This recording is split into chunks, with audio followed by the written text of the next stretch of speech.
I woke up on a Tuesday morning in January to find construction equipment parked on the frozen surface of my private pond, and my first thought was that I was still dreaming.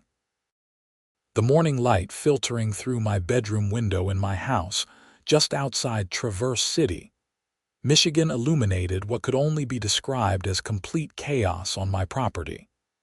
Heavy machinery, lumber, and about a dozen people were actively working on something out there on the ice.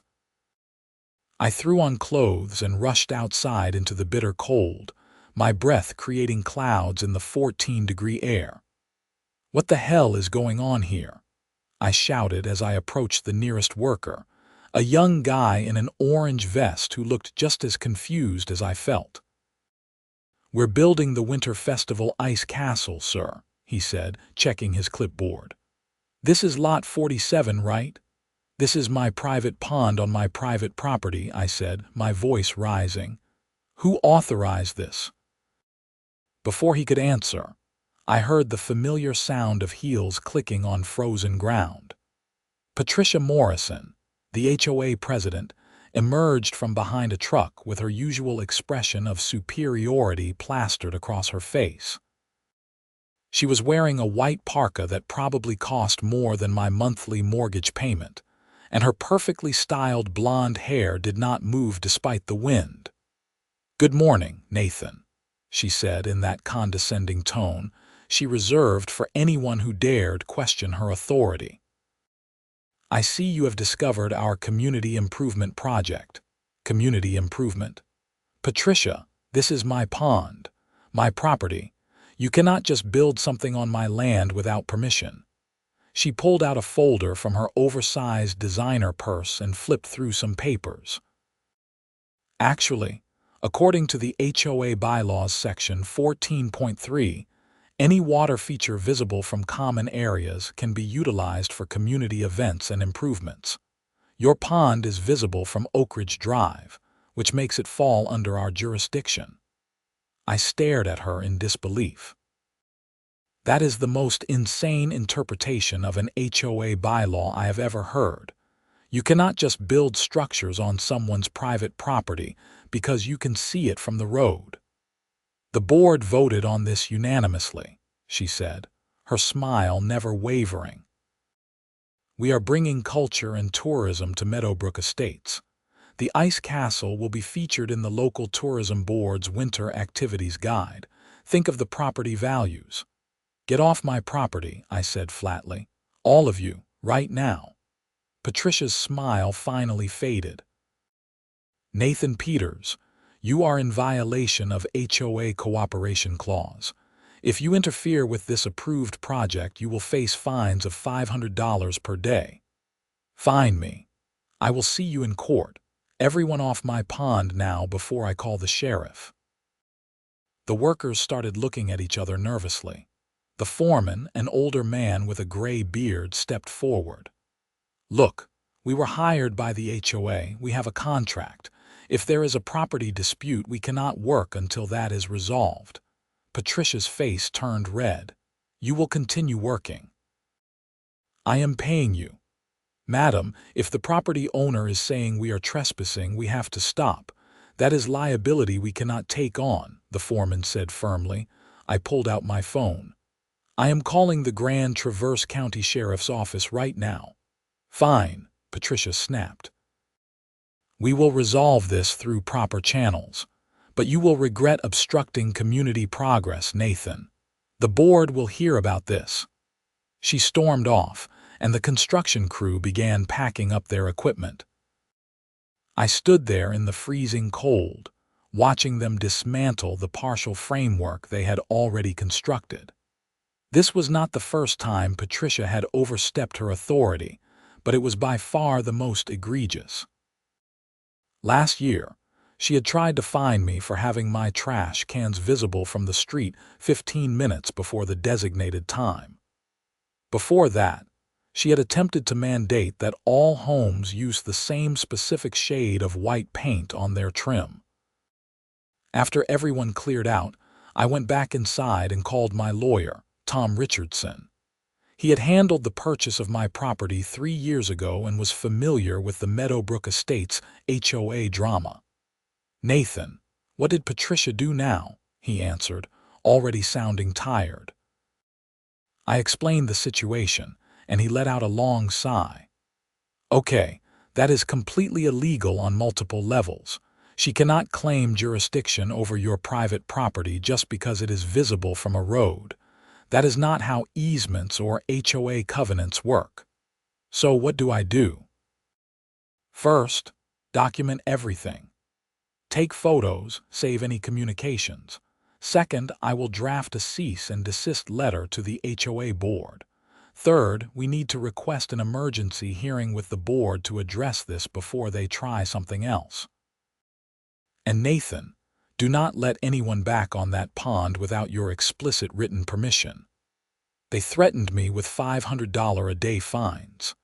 They can threaten whatever they want. Those fines are unenforceable. You are not violating any legitimate HOA rule." After hanging up with Tom, I spent the next hour photographing the tire tracks on my pond, the damaged areas where the heavy equipment had been, and the partial framework they had left behind. I also checked my property survey documents to confirm what I already knew. The pond was entirely within my property boundaries, with at least 50 feet of clearance to the nearest property line. My phone buzzed with an email from the HOA.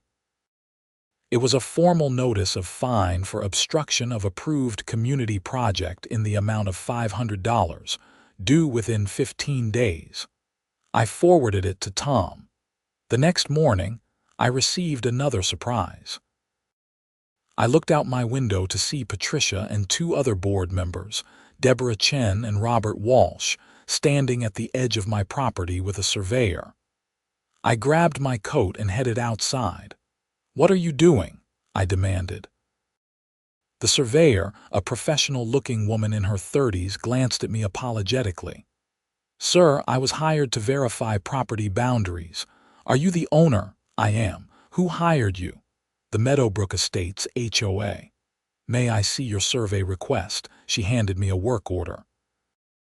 It claimed there was a boundary dispute regarding Lot 47 and the adjacent common areas. I pulled out my phone and showed her the photos of my property survey from 3 years ago, conducted by Morrison and Associates Surveying, ironically the same firm Patricia's husband owned. "This survey was done 3 years ago. There is no boundary dispute. The HOA is trying to claim jurisdiction over my property for a construction project I did not authorize." The surveyor frowned. I was not informed of that context. "Madam," she addressed Patricia, "if there is an ongoing property rights dispute, I cannot conduct this survey without disclosure to all parties and proper documentation." "We are paying you to do a job," Patricia said icily, "and I am declining the work due to the circumstances. I will refund your deposit." The surveyor packed up her equipment and left. Patricia turned to me with barely contained fury. "You are making this very difficult, Nathan. Good. Stay off my property. The community wants this ice castle. You are being selfish. Then build it on actual HOA common land. There are 3 retention ponds in this subdivision. Use one of those." "Those are not aesthetically positioned," Deborah chimed in. She was Patricia's constant ally on the board, always backing up even her most ridiculous proposals. "Your pond is visible from the main entrance. It is the perfect location. Not my problem. It is my property."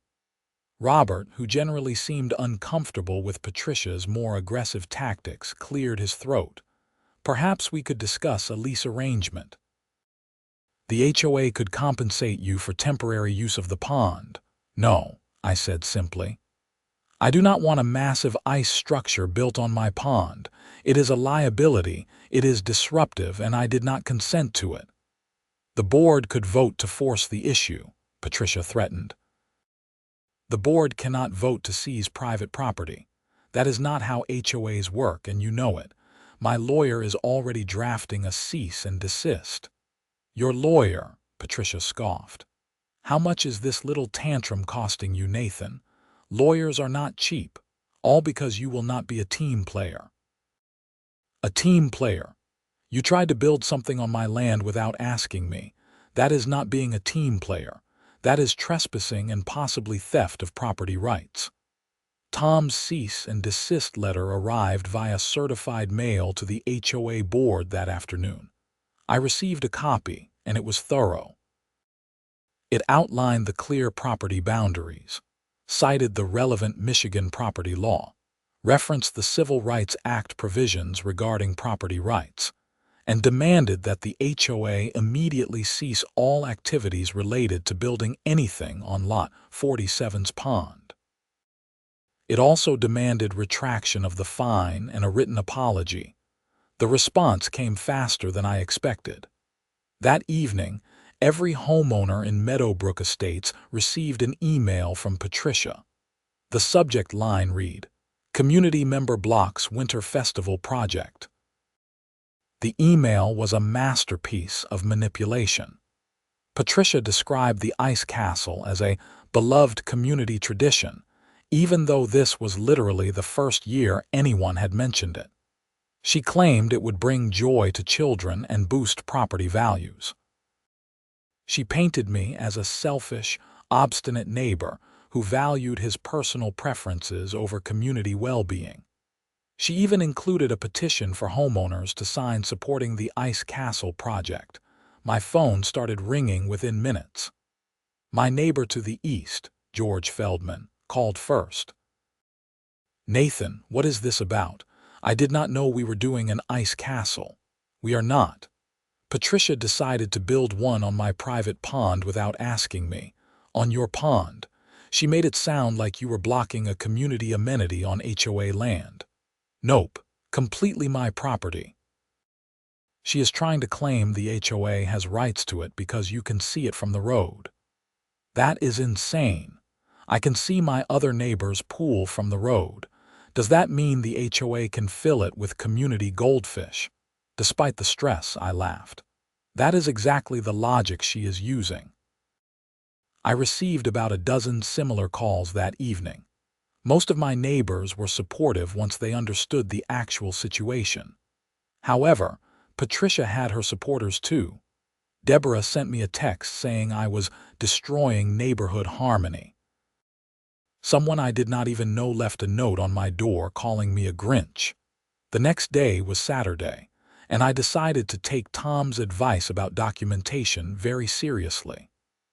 I installed security cameras overlooking my pond from 2 angles. I also posted private property and no trespassing signs around the pond's perimeter.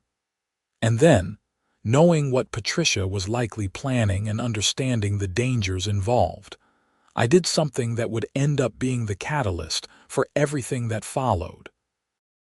I printed and laminated several large signs that read, "Warning, thin ice, do not walk on pond, ice thickness not verified for safety, entry at own risk."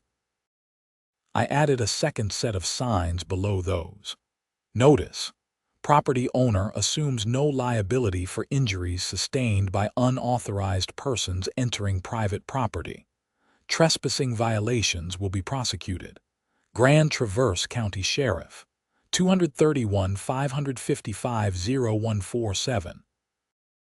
I posted these signs every 20 feet around the entire pond perimeter.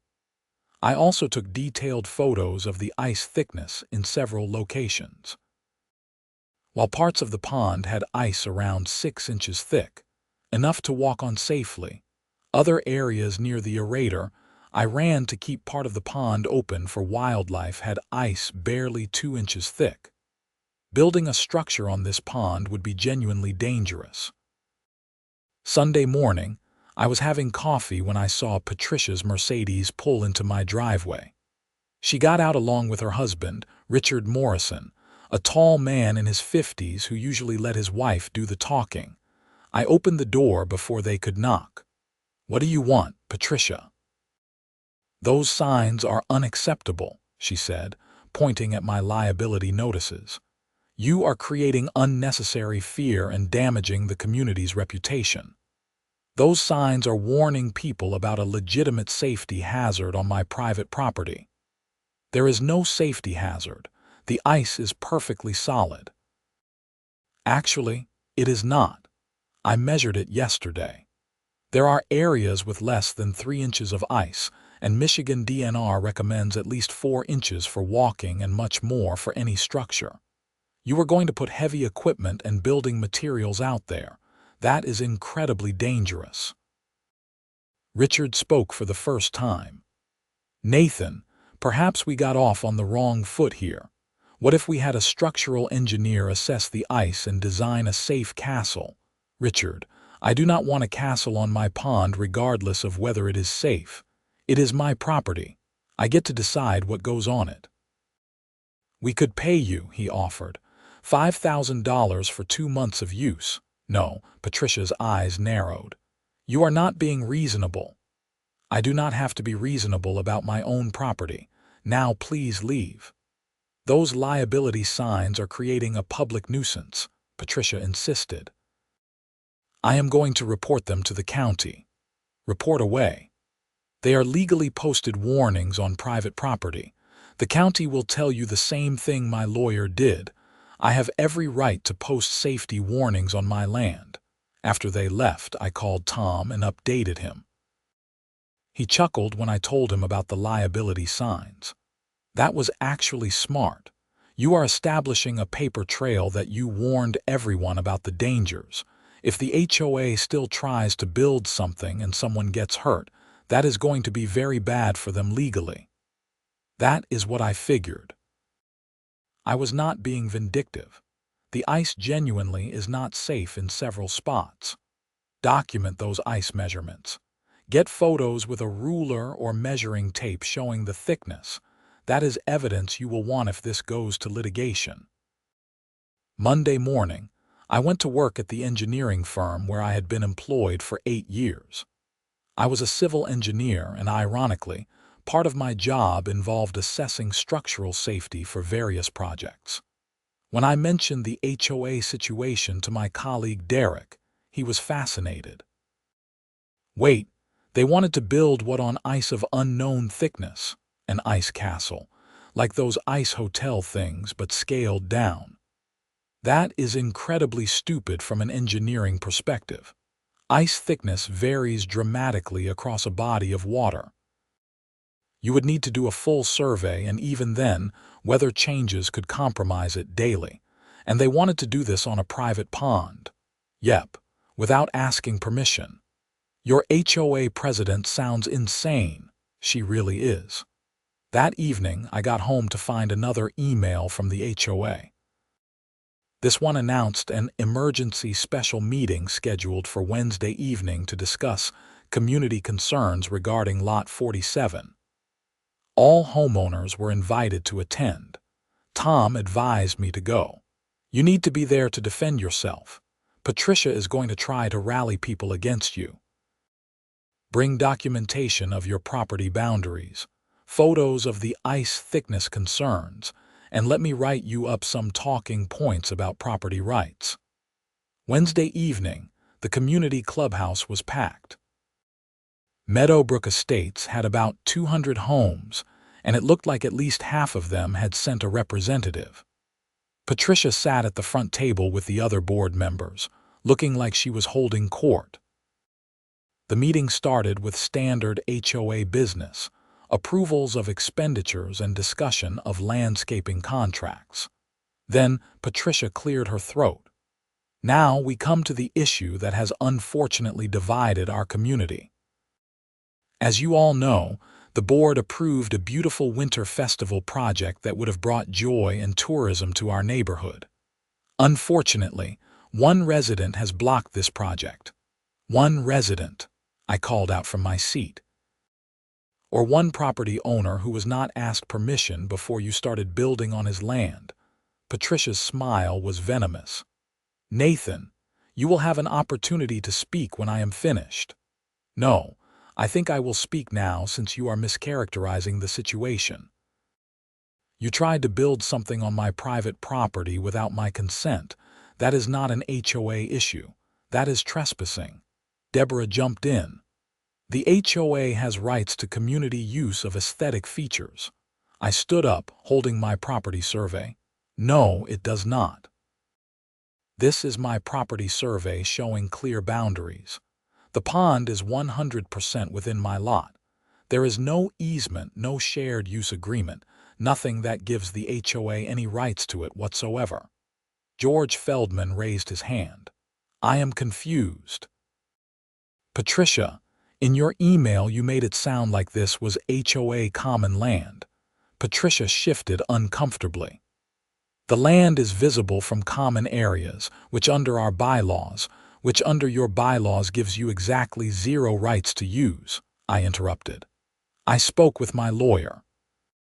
Being visible from a road does not grant the HOA any jurisdiction. That is not how property law works in Michigan or anywhere else. Another neighbor, Susan Park, spoke up. But an ice castle sounds lovely. Could not you just let them build it? Susan, they wanted to bring heavy equipment onto ice of questionable thickness. I measured the ice on my pond. Parts of it are less than 3 inches thick. That is not safe for people to walk on, let alone build a structure on. I posted warning signs because I did not want anyone to get hurt. Nathan is fear-mongering, Patricia said. The ice is perfectly safe. I pulled out my phone and displayed photos on the screen I had brought. These are measurements from 5 different locations on my pond taken Sunday. This one is 2.3 inches. This one is 2.8 inches. This one is 6 inches, but that is near the edge. The center, where you wanted to build, is inconsistent and dangerous. I am not fear-mongering. I am pointing out genuine safety concerns about a structure you wanted to build without proper engineering assessment on property you do not own. The room got quiet. Robert Walsh cleared his throat. Nathan, can I ask, did anyone from the board contact you before we started this project? No. The first I knew about it was when I woke up to construction equipment on my pond. That does seem like an oversight, Robert said carefully, earning a glare from Patricia. An oversight, I said. It is not an oversight to start construction on someone's property without asking. It is illegal. A man I recognized from a few streets over spoke up. I am Jerry Novick. I am an attorney, though property law is not my specialty. But what Nathan is saying is correct. The HOA cannot claim jurisdiction over private property just because it is visible. That is not a thing. If the HOA wanted to use Nathan's pond, they needed to negotiate with him first. Starting construction without permission is trespassing at minimum. Patricia looked like she had been slapped. She was not used to being challenged, especially not publicly and by multiple people. This board voted on this project. We have the authority to make decisions for community improvement. You have authority to make decisions about HOA-owned property and to enforce legitimate deed restrictions, Jerry said. You do not have authority to seize private property for community use. The meeting devolved into arguments. Some people supported Patricia, mostly her close friends who lived near her on Maple Drive. Others were clearly uncomfortable with the legal implications of what the board had attempted. A few people suggested compromise solutions like building the ice castle on one of the retention ponds or postponing until proper permissions were obtained. Finally, after an hour of chaos, Patricia called for a vote. All in favor of continuing with the Winter Festival Ice Castle project, say aye. Continuing where? George called out. You cannot vote to use Nathan's property. We are voting to authorize the project to proceed, Patricia said through gritted teeth. On what land? Jerry pressed. Patricia did not answer. The vote was called anyway. About 30 hands went up out of the 70 or so people present. The motion passes, Patricia declared. No, it does not, I said. You did not specify where the project would be built. If it is on my land, that vote is meaningless. You cannot vote away my property rights." "This meeting is adjourned," Patricia snapped, gathering her materials. As people filed out, several neighbors approached me. George clapped me on the shoulder. "That was brutal. You okay?" "I have been better." I cannot believe she tried to push that vote through without even acknowledging the property issue. Susan Park approached looking apologetic. "Nathan, I am sorry. I did not understand the situation. Patricia made it sound very different in her email." "I know. That is why I had to come tonight and set the record straight." Over the next few days, I thought the situation might calm down. I was wrong. On Friday, I came home from work to discover that someone had torn down all of my warning signs around the pond. My security cameras had caught it. Patricia herself, along with Deborah, walking around my pond at 2 in the afternoon, removing every single sign I had posted. I immediately called Tom.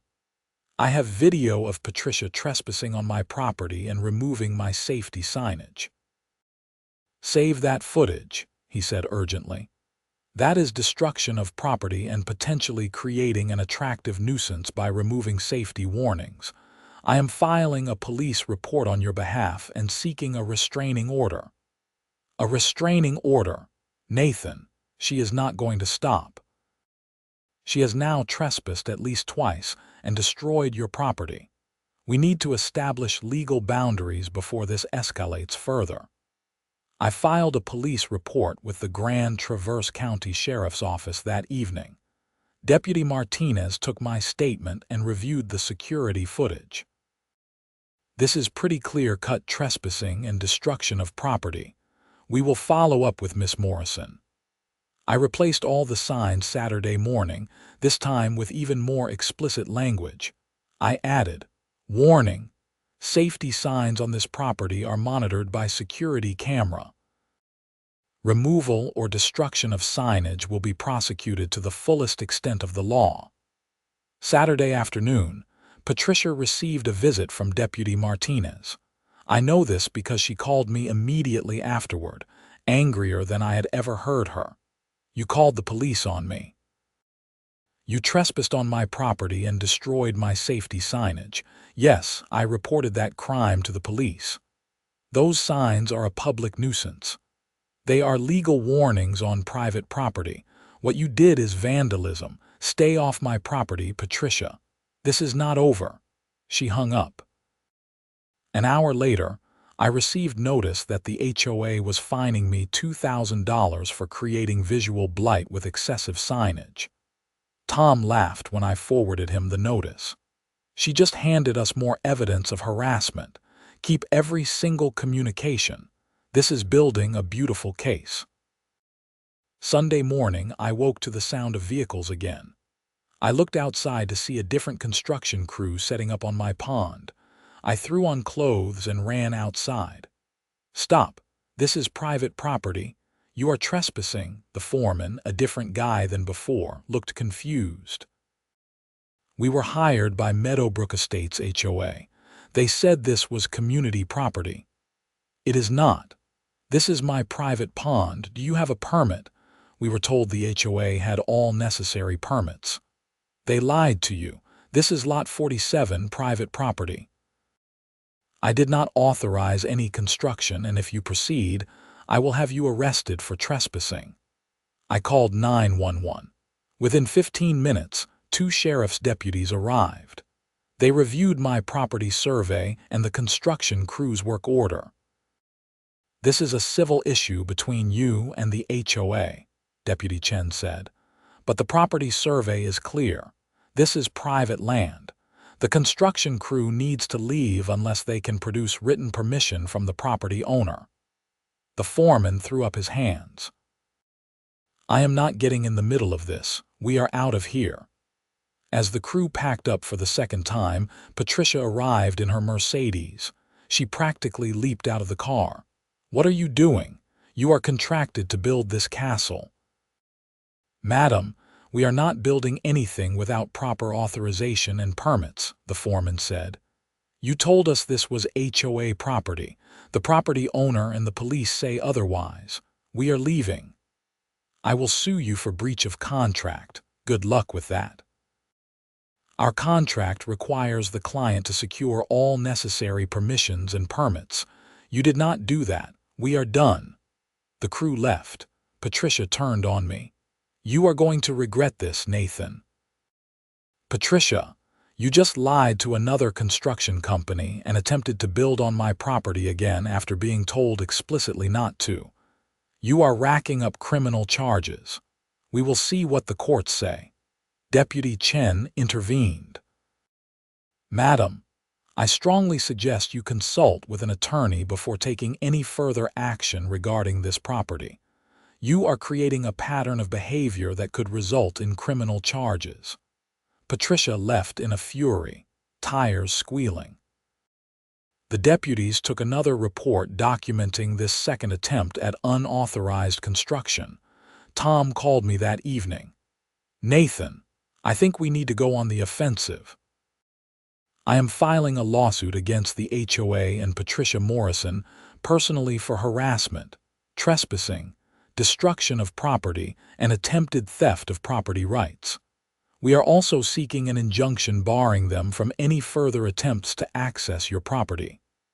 Will that work? The facts are entirely on our side.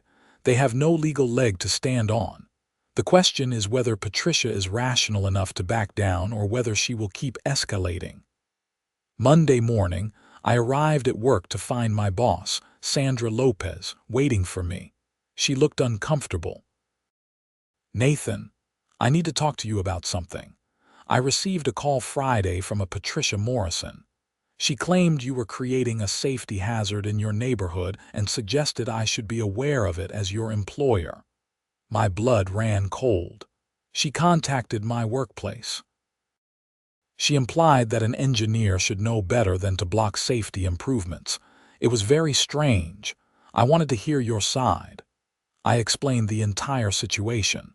Sandra listened carefully, then shook her head. That is completely inappropriate of her to contact your employer. For the record, what you are doing makes perfect sense from an engineering standpoint. You do not let people build structures on ice without proper assessment, and obviously, you do not build on someone's property without permission. Thank you. I was worried she had caused problems for me here. The opposite. I am now concerned about her judgment. If your HOA president is so unstable that she is calling people's employers over property disputes, that is a red flag. That evening, I learned Patricia had not stopped with just my employer. She had also contacted my parents, whose number she had apparently gotten from some community directory. My mom called me concerned. Nathan, some woman named Patricia called saying you were causing problems in your neighborhood. What is going on? I explained everything again. Mom was furious. She called us to complain about you. That is harassment. What is wrong with this woman? She is used to getting her way and cannot handle being told no. Well, she picked the wrong person to bully. You are not backing down, right? Not a chance. Tuesday, the lawsuit was filed. Tom sent me a copy. It was comprehensive, listing every instance of trespassing, the destruction of the warning signs, the fraudulent fines, the attempted construction, and the harassment including contacting my employer. We were seeking actual damages, punitive damages, and attorney fees. Patricia was served with the lawsuit Wednesday morning. By Wednesday afternoon, every homeowner in Meadowbrook Estates received another email from her. This one claimed I was attacking the HOA with frivolous litigation, and that if I won, it would cost every homeowner thousands of dollars in legal fees and damages that would come from HOA funds. She was trying to turn the entire community against me by making them think my lawsuit would cost them money. It was manipulative and clever. My phone started ringing with concerned neighbors. I drafted my own email and sent it to every homeowner I had an address for. I explained the timeline clearly. The unauthorized construction on my property, the trespassing, the destruction of my warning signs, the lies to construction crews, the harassment including contacting my employer. I attached photos of my property survey and the ice thickness measurements. I explained that I had tried to resolve this reasonably, but the HOA board, led by Patricia, had repeatedly violated the law. I am not attacking the HOA, I wrote. I am defending my property rights against a board president who believes she is above the law. The legal fees are a result of the board's choices, not mine. I would have been happy to never deal with any of this if I had simply been asked before construction started on my property. The response was mixed. Some people supported me fully. Others worried about the potential cost to the HOA. But several neighbors started asking questions about Patricia's leadership that I do not think they had asked before. George called me that evening. I did some digging. Did you know Patricia has fined 38 different homeowners in the last year alone? Some of these fines are for things like grass being 1 inch too tall or Christmas decorations being left up 3 days past the approved date. That does not surprise me at all. People are getting fed up. There is talk of calling a special election to recall the board. Really? Your lawsuit kind of opened the floodgates. People are realizing Patricia has been abusing her authority for a while now. Thursday morning, I woke up to something I had not expected. The local news media had picked up the story. Apparently, someone had tipped off the Traverse City Record Eagle about the lawsuit. A reporter called me asking for comment. Mr. Peters, is it true that your HOA tried to build an ice castle on your private pond without permission? I confirmed the basic facts. The reporter asked if she could come interview me and see the property. I agreed. The story ran Friday morning with the headline, HOA president sued after attempting to build ice castle on homeowner's private pond. It was fair and factual, including comments from me. A no comment from Patricia. An analysis from a local property attorney who confirmed that HOAs cannot claim jurisdiction over private property simply because it is visible from common areas. The story went viral on social media. By Friday afternoon, it had been picked up by regional news outlets. By Saturday, national news was calling.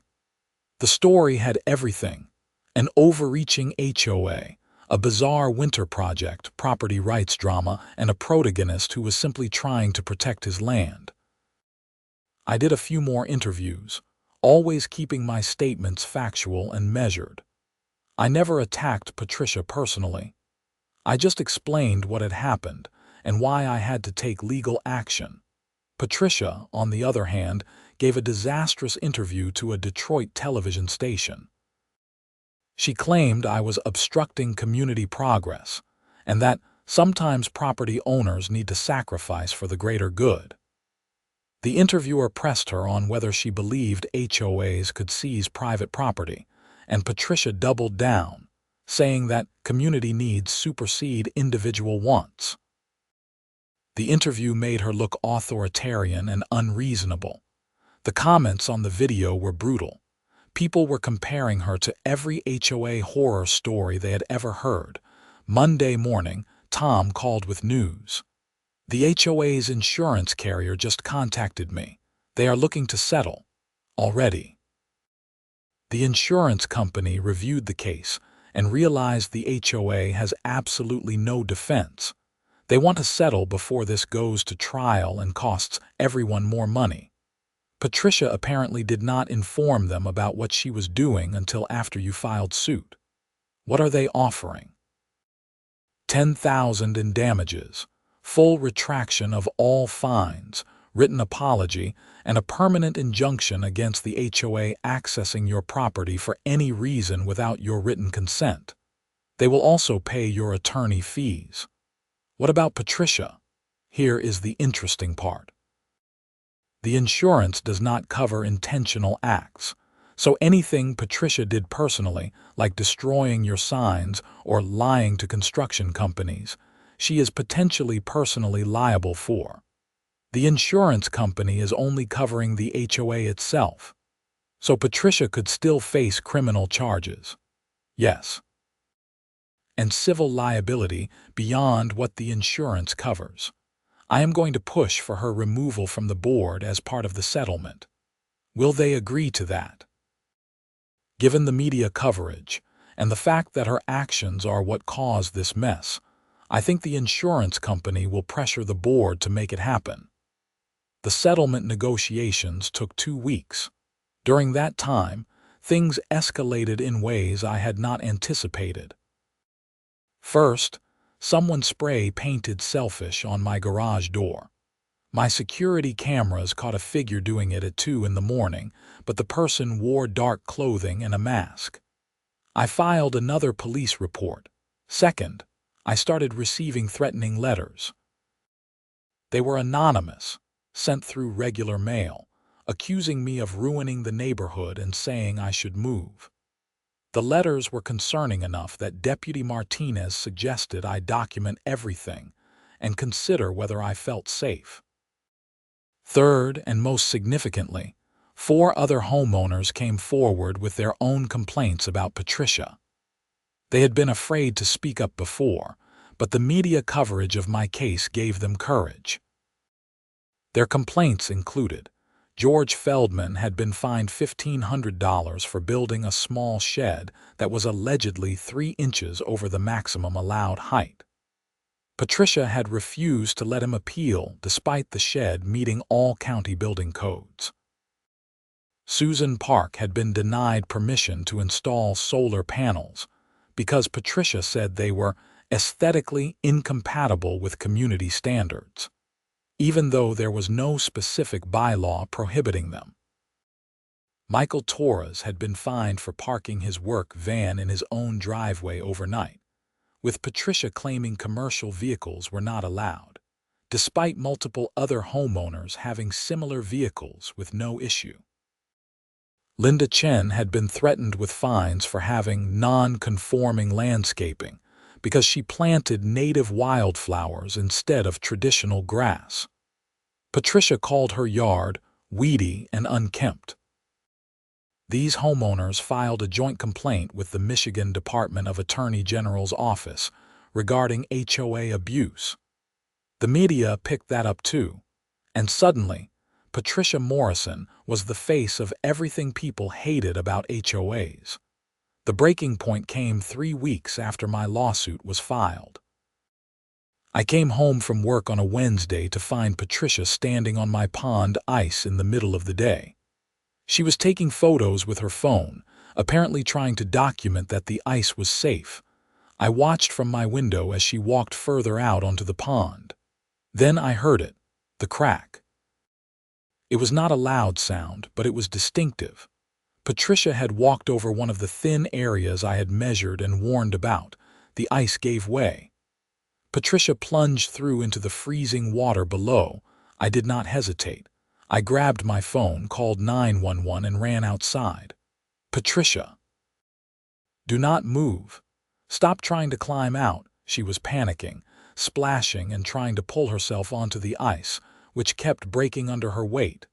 I knew from cold water safety training that she had maybe 10 minutes before hypothermia became critical. Patricia, listen to me. Stop moving. Spread your arms on the ice and kick your legs to get horizontal. Help me, she screamed. The cold water was already affecting her. Her movements were becoming less coordinated. I ran to my garage and grabbed a ladder. I could not go out on the ice myself without risking the same fate, but I could extend the ladder to her.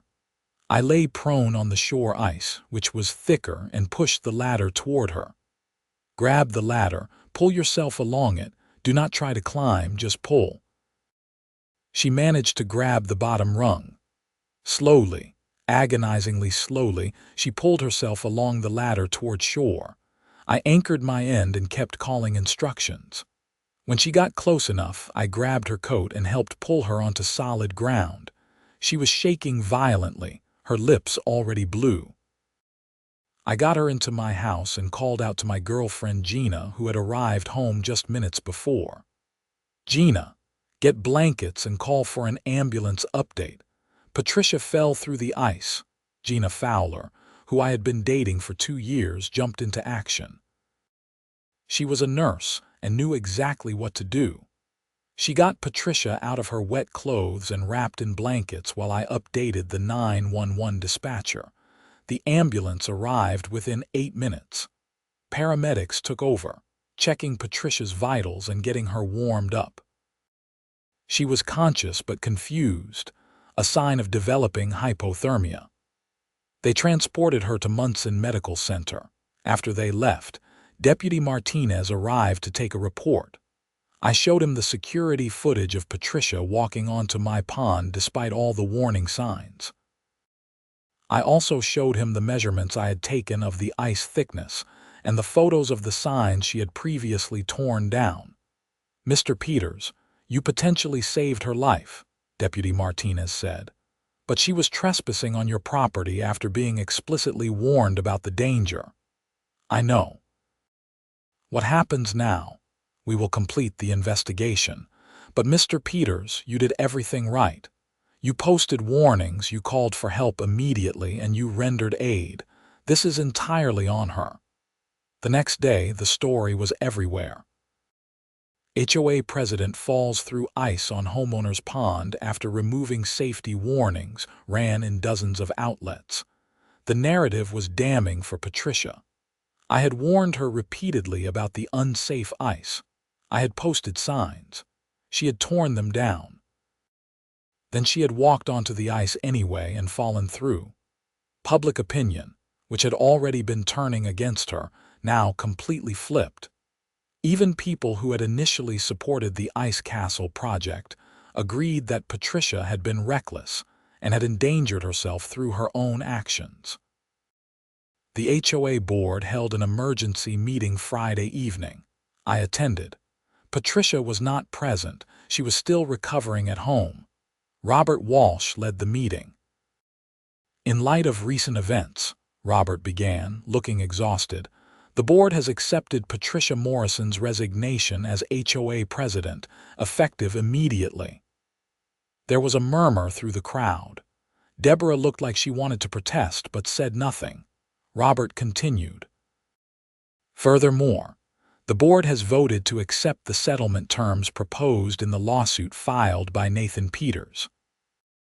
The settlement includes payment of $10,000 in damages, retraction of all fines levied against Mr. Peters, a formal written apology, and a permanent injunction barring HOA access to Lot 47 without explicit written permission from the property owner. The HOA will also pay Mr. Peters' attorney fees in full." George raised his hand. "What about the other homeowners who have filed complaints about Patricia's actions? The new board will review all outstanding fines and disputes. We want to make things right." Jerry Novick stood. "I move that we also revise the HOA bylaws to include clearer limits on board authority and a process for homeowners to appeal fines." "I second that," Susan Park called out. The motion passed overwhelmingly. After the meeting, several neighbors approached me. George shook my hand. "You did the right thing, standing up to her, and you saved her life even after everything she put you through. I was not going to let her die on my property, regardless of our dispute. That says a lot about your character." Gina, who had come to the meeting with me, squeezed my hand. "I am proud of you. This whole thing has been insane, but you handled it with integrity." The settlement was finalized the following week. The HOA paid the damages and attorney fees. I received a written apology signed by the new board. The injunction was recorded with the county, making it a permanent matter of public record that the HOA could not access my property. Patricia Morrison never apologized to me personally. She sold her house in Meadowbrook Estates 2 months later and moved to Grand Rapids. I heard through the grapevine that her husband Richard had been humiliated by the whole affair, and their marriage was on rocky ground. The criminal charges were another matter. The prosecutor's office reviewed the evidence. The repeated trespassing, the destruction of property, the filing of fraudulent fines, and lying to construction companies. They offered Patricia a plea deal, probation, community service, restitution for my damaged property, and an agreement to never serve on an HOA board again. She took it rather than face trial. The other homeowners who had filed complaints received settlements as well. George got his shed fine refunded. Susan was granted permission for her solar panels. Michael's parking fine was rescinded. Linda's landscaping was acknowledged as acceptable. The new board, led by Robert Walsh with George Feldman as vice president, instituted reforms to prevent the kind of abuse Patricia had engaged in. The ice castle never got built that winter. By the time everything was settled, the weather was warming up anyway. The following year, the HOA organized a much more modest winter festival on one of the retention ponds, with proper permits and engineering assessments. They did not invite me to participate in the planning, and I was fine with that. I had no interest in HOA leadership. I just wanted to be left alone on my property.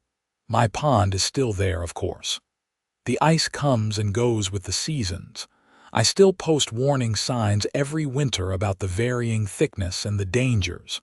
But now people respect them. And more importantly, people respect property boundaries. About 6 months after everything settled, I was out on my dock one evening in summer, fishing and enjoying the sunset. Gina came out with 2 beers and sat next to me. "You ever regret buying a house in an HOA?" she asked. "Every single day," I said with a laugh. "But we have a good board now." Robert is reasonable. George keeps things transparent. It is better. Think you will ever move, maybe someday. But not because Patricia Morrison tried to push me out. I will move on my own terms when I am ready. That is my Nathan, stubborn to the end. "Stubborn is just another word for principled," I said, grinning. She laughed and clinked her beer against mine. We sat there as the sun set over my private pond, the one I had fought so hard to protect. The water was calm and peaceful, reflecting the orange and pink sky. No ice castles, no construction equipment, no HOA drama. Just my property, my rights protected, and the quiet satisfaction of knowing I had stood my ground. The whole experience taught me something valuable about community living and property rights. HOAs serve a purpose when they operate within proper boundaries. They maintain common areas, enforce reasonable standards, and help communities function. But when HOA boards, especially board presidents, start believing they have unlimited authority, they become tyrants over tiny kingdoms. Patricia Morrison had forgotten, or perhaps never understood, that HOA authority is limited and conditional. It exists to serve homeowners, not to rule over them. An HOA cannot simply decree that private property becomes community property because the board president wants something. That is not how American property law works, and it is not how functioning communities work. My case became something of a landmark in Michigan HOA law. Tom told me that several other attorneys have cited it in cases involving HOA overreach. The story gets shared on social media every winter when it circulates again. I have been contacted by dozens of homeowners across the country facing similar situations, asking for advice. My advice is always the same. Document everything, know your property rights, get a good lawyer early, and do not be afraid to stand up for yourself. Most HOA boards are reasonable and will back down when confronted with clear legal facts. The ones that will not back down, like Patricia, end up destroying themselves through their own actions. One unexpected positive came from the whole mess. The publicity around the case led to some reforms in Michigan HOA law. State legislators introduced a bill requiring HOA boards to carry adequate liability insurance, establishing clear procedures for dispute resolution, and creating penalties for board members who knowingly violate homeowner rights. The bill passed the following year, nicknamed informally as Nathan's Law by the attorney who helped draft it, though that is not its official name. I also made genuine friends through the experience. George and I get together regularly now. Susan and her family came to my birthday barbecue. Jerry and I grab beers occasionally and complain about property law. Even Robert, despite being on the board that initially authorized the ice castle, apologized personally and has become someone I trust to keep the HOA functioning properly. Gina and I got engaged about a year after everything settled down. We talked about buying a new house, maybe one without an HOA, but ultimately decided to stay. This is our home. We built a new deck overlooking the pond. We host parties in the summer. The pond that was once the center of legal drama is now just a beautiful natural feature that we get to enjoy every day. Sometimes I think about what would have happened if I had just let Patricia build her ice castle. Maybe it would have been fine. Maybe the ice would have held, the castle would have been beautiful, and the neighborhood would have loved it. Or maybe the structure would have collapsed, someone would have been injured or killed, and I would have been partially liable as the property owner. But more fundamentally, it was never really about the ice castle. It was about the principle that property rights mean something. If I had let Patricia build on my pond without permission, I would have been establishing a precedent that the HOA could use my property whenever they wanted. Next time, it might have been something else. They might have decided my yard was the perfect place for community garden plots. They might have decided my driveway should be converted to guest parking. There would have been no end to it once I established that I would not defend my boundaries. Standing up to Patricia was difficult. It cost me time, stress, and some money even with the settlement covering attorney fees. I lost some acquaintances who sided with her. I had to deal with media attention I never wanted. I had threatening letters and vandalism. And despite everything she had put me through, I still had to jump into action to save her life when she fell through the ice. But I would do it all again. Because at the end of the day, I protected what was mine. I stood up against someone who thought her position gave her unlimited authority. I established clear legal boundaries that have helped other homeowners since. And I helped trigger reforms that make HOA boards more accountable. The story of the HOA ice castle on my pond has become a cautionary tale about HOA overreach and a reminder about the importance of property rights. It has been featured in law school textbooks as an example of HOA authority limits. It has been discussed in homeowner advocacy groups as a template for fighting back against abusive boards. And it has been shared thousands of times on social media by people who have their own HOA horror stories. For me, though, it is just the story of the time I had to defend my pond. The time I stood up to Patricia Morrison and her ice castle dreams. The time I learned that sometimes doing the right thing means being willing to fight for it, even when the whole neighborhood thinks you are being difficult. My pond freezes over every winter still. I still measure the ice thickness in various spots. I still post my warning signs about thin ice and liability. But now, nobody questions them. Nobody tears them down. Nobody tries to build anything without asking first. The HOA learned its lesson, and the neighborhood is better for it. On quiet evenings, I sit on my dock and look at the water, And I think about that chaotic winter when my peaceful pond became the center of a legal battle. I think about Patricia Morrison, who I heard is doing fine now in Grand Rapids, hopefully having learned something about respecting boundaries. I think about all the neighbors who supported me and the community that came together to reform the HOA board. But mostly, I just enjoy my pond. My private pond, on my private property, the way it always should have been.